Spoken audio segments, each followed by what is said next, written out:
What makes a sport a sport? That's a question that's often raised when dealing with things out of the ordinary.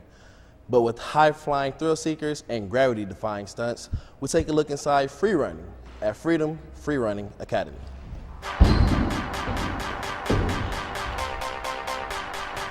Freerunning as we know it came from France. A man named David Bell adapted learning techniques that his military father learned overseas and during a bunch of travels in Africa. And it's basically just the way the natives traveled their land, their forests, their trees as quickly as possible just for hunting. Fear's a tricky thing. It can be your friend and it can be your foe.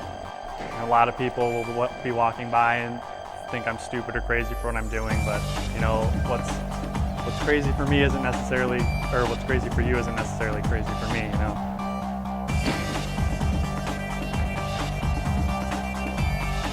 You don't really want to be thinking about your next step every time because that's going to trip you up.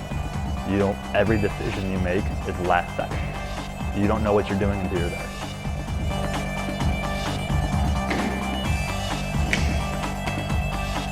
I would say it's an art, if anything, the art of movement.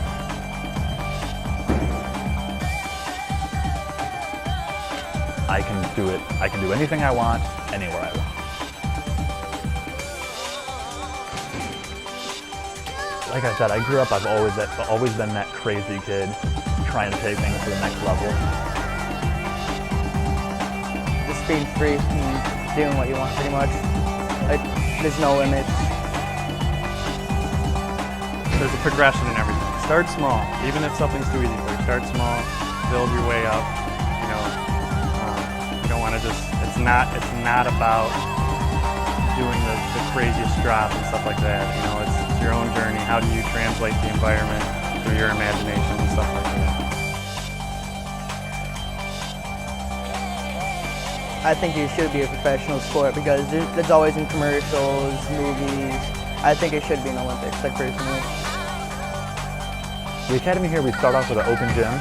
And if you want to do an open gym drop-in, it's just $10 a day. Come in, try it out, you get basic instructions, see what you know, kind of set you up. But we start as low as just $40 a month, and that gives you access to the gym 6 days a week.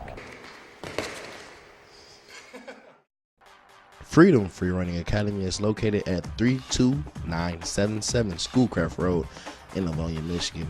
Whether you consider this a sport or an art form, it's safe to say that these high flyers have a passion and pride for what they do. I'm Don Mathis for Specs Howard School of Media Arts.